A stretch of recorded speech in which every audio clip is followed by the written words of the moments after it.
The sheer brutality that innocent 8-year-old Lyla suffered on March 13th of 2024 is really like nothing I've ever seen in my 5 years of handling child abuse cases. Assistant Wayne County Prosecutor Aaron Wilmoth says nobody called 911 until Saturday, when 8-year-old Lyla Cassel was already dead.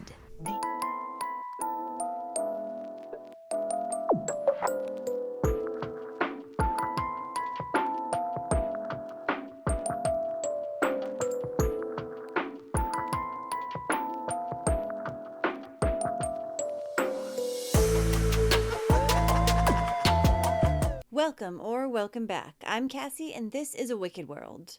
The story I have for you today is one that's rather recent, and it's one of unimaginable brutality. This little girl always seemed safe in her mother's care, up until one day, when that completely changed. This is the story of Lyla Cassel.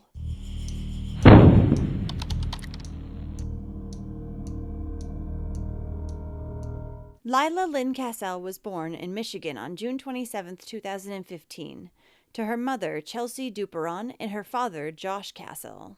She had one older brother, and Lyla was said to be a happy and sweet little girl who was also witty and funny. She loved to play outside every day and loved going to her school at Roosevelt McGrath Elementary. Lyla also had a lot of friends, and she loved music, especially anything sung by Taylor Swift. She loved having her hair done and having pretty bows put in it. Early in the morning, around 5 a.m. on March 16, 2024, 30-year-old Chelsea Duperon would call 911 to say that her daughter Lyla was not breathing.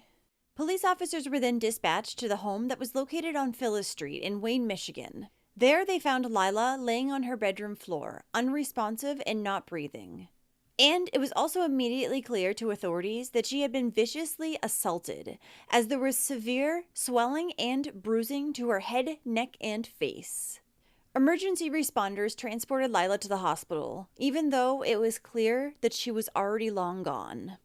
When an autopsy was done on the little girl's body, the medical examiner determined that she had died from blunt force trauma to her head.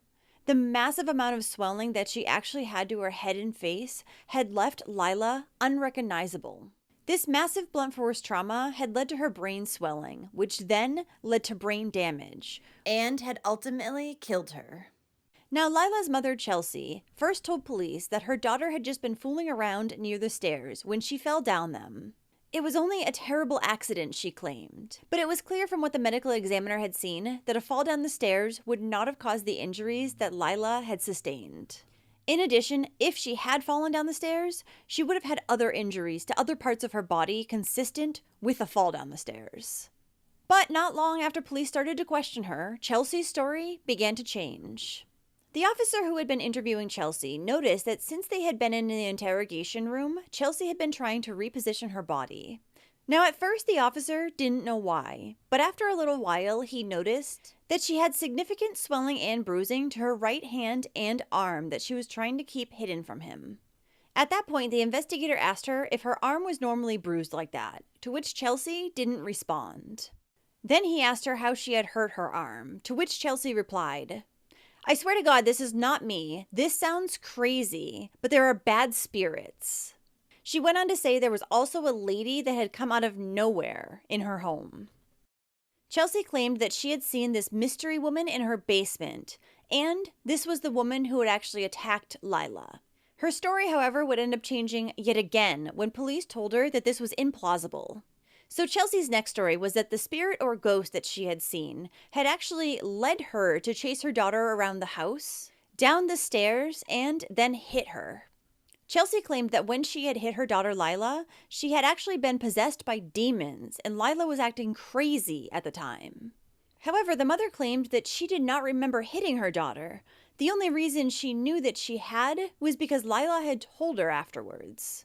Authorities would come to find out that Lyla had actually been viciously assaulted 3 days prior to 911 being called, on March 13th. Chelsea told police that she had not gotten any medical attention for her daughter because she believed that she was getting better, making it unnecessary. But by the time 911 was called, an entire 3 days after the assault, Lyla would already be dead. So when the emergency responders had found Lyla, they had also noticed that she had been wearing a diaper. Now, she was clearly potty trained by her age, so police asked Chelsea why she was wearing a diaper. Chelsea told them that after Lyla had been injured, it was too difficult for her to get to the bathroom on her own, so this was easier. Chelsea Duperon was then placed under arrest and charged with felony murder as well as first-degree child abuse. She was held without bail. The same day that Lyla was found dead, Chelsea's live-in boyfriend was also brought down to the police station for questioning. While police have not announced his name yet, it is being publicly said by Lyla's family members on social media that his name is Daniel or Danny Probst. Danny told police that everything was normal in the home the previous Monday and Tuesday.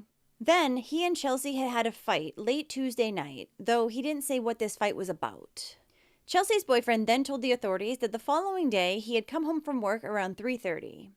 He had then found his girlfriend outside pointing at the house, talking about how she was possessed.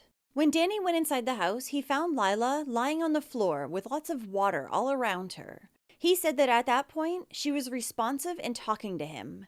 He then said he picked her up and brought her to her bedroom and placed her in her bed.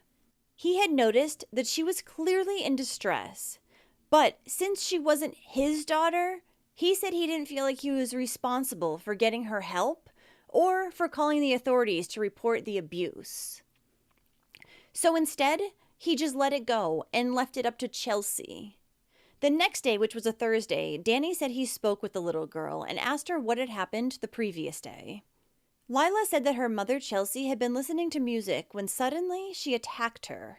Lyla said that she ran to the basement and hid, but Chelsea had tricked her to come back out again, and then she had poured water on her and began hitting her. Only 2 days after this talk with Lyla, she would be dead. Chelsea's boyfriend also said that he had previously heard his girlfriend talking about spirits, but it had never been anything like this before. Yeah, no kidding. And he also said that she had never hurt her daughter before. Danny would end up being arrested and charged with accomplice to the crime after the fact.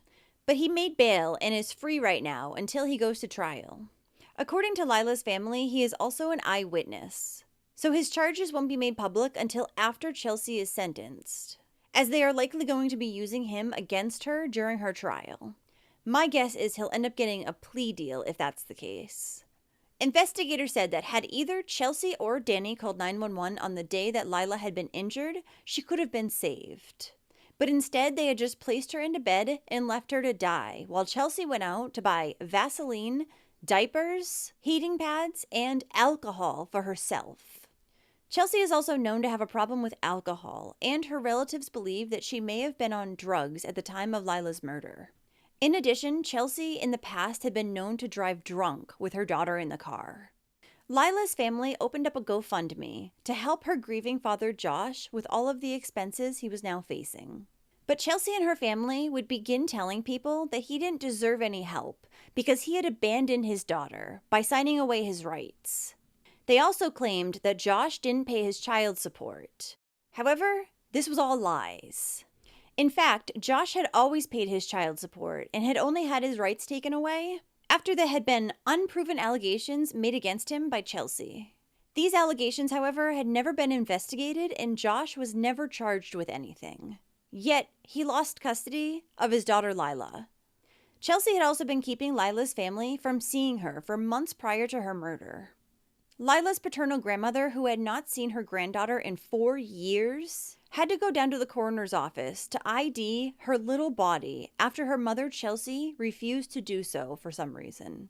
So the first time she got to see her granddaughter in 4 years, she was lying there cold on the table, battered, bruised, and with all the life gone from her. Now, Chelsea's mother, Kendra Duperon, is supporting her daughter and saying that she did not kill Lyla. She couldn't have because she loved her, she claimed. She literally admitted that she did kill her daughter, but all right. Prior to moving to Wayne, Michigan, Chelsea, Lyla, and Danny had actually lived in Huron Township. While there, Lyla had made many friends, and one of these friends' mothers said that Lyla would spend lots of time at their house, sometimes even for days. She also said that not only was Danny abusive towards Chelsea, but also towards Lyla. This friend's mother also claimed that Danny had broken into her house many times. One time, Danny had gone to Lyla's friend's house in the middle of the night and entered, then grabbed Lyla to bring her home, even though she was supposed to be spending the night. There was another time that this friend said that Danny had come to the home and ripped Chelsea out, who had been visiting, by the hair. He was then beating her right in the front yard. And even though there was a police report filed on this incident, when Chelsea was later questioned, she lied and said that her boyfriend had not done this. Neighbors of Chelsea said that they had worried about Lyla, and they often tried to look out for her. Though they never saw any signs of abuse, they often heard Danny yelling at her and Chelsea. One time they heard him even yelling, "You want something to cry about? I'll give you something to cry about." These neighbors also remember Lyla as being a fantastic and lovable kid. And they remember how funny, talkative, and always happy she was. Neighbors say they were concerned about what was happening at this home, so they looked out for Lyla, never saw any signs of abuse, but were worried about what else they saw and heard here. I would hear him yelling at her. Not only the mother, but the child. You want something to cry about, I'll give you something to cry about. I mean, who speaks to their kids like that? I went to the police with videos from my cameras, and I showed them the things that I saw was going on, and they told us if we ever saw abuse on the child, to let them know. Now neighbor Jason Wilhoit remembering Lyla instead of trying to watch out for her. Fantastic kid, playing in the front yard, cartwheels, just a lovable kid, funny kid. Jokes, I'm just very talkative, cheery, always happy when she was over here. A former classmate of Chelsea's would say that she had known Chelsea to be very violent. She said that Chelsea was an awful person who had made dozens of enemies while in high school. And there were many girls who wanted to fight her for one reason or another. Then there was even a post on Chelsea's Facebook a while back that said, "I'm trying to be a gentle parent, but it's like they think I'm a pussy or something." Right, gentle? What the fuck? Chelsea Duperon was arraigned on her charges, and she pled not guilty. She was also ordered to not have any contact with her boyfriend, and she had to undergo a psychiatric evaluation. And during her arraignment, Chelsea was seen smirking, appearing completely remorseless for what she had done. The prosecution called Lyla's injuries unfathomable, and that in her autopsy photos, she didn't even look like a child. She was unrecognizable because her beating had been so bad. Apparently, Chelsea had also put some makeup on her dead child prior to calling 911 in an attempt to hide some of the damage she had done. The prosecutor also said, "The sheer brutality that innocent 8-year-old Lyla suffered on March 13th of 2024 is really like nothing I've ever seen in my 5 years of handling child abuse cases." Chelsea's next court hearing is scheduled for June 17th. Lyla's family is now trying to change the broken system and do what they can to prevent any more unnecessary deaths. They are hoping to have a law passed that will be called Lyla's Law, which will make it required that the government does their job properly when investigating baseless allegations made by mothers against fathers. They say they are wanting nothing more than loving fathers to be able to keep their rights as fathers. A celebration of life for Lyla Cassel was held on Saturday, April 20th, 24, at Stark Funeral Home in Ypsilanti, Michigan. She was then cremated.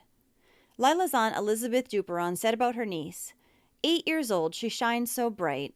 Just know the whole world is on your side, baby girl. The world." Well, thank you for listening to Lyla's story today. When I hear any more updates on this case, I'll let you know, because I have a lot of unanswered questions. Did Lyla's mother regularly mistreat her, or had it just started happening? And was it drug-related? That little girl was so badly beaten that I hope her mother, Chelsea, gets the maximum possible punishment. And I hope that her boyfriend is also charged with more than he currently is. How can you see a child in that condition but do nothing except put them to bed, even when Lyla told him what had happened? It's unreal. Unreal. So if you do like true crime and you want to hear it from me, then don't forget to hit that subscribe button below and turn on those notifications too, so you'll know when I upload a new video, which is about 2 times every week. Thanks for watching A Wicked World today. Until next time, take care guys. Bye.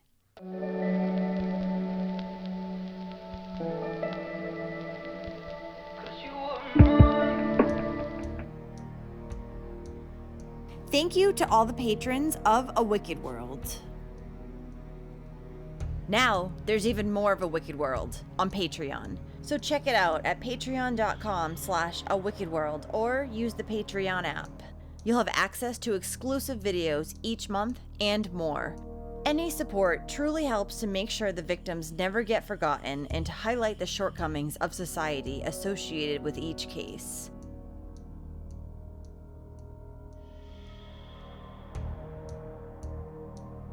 Do you have a suggestion for a case you'd like to see me cover? If so, send me an email at awickedworldtruecrime@gmail.com.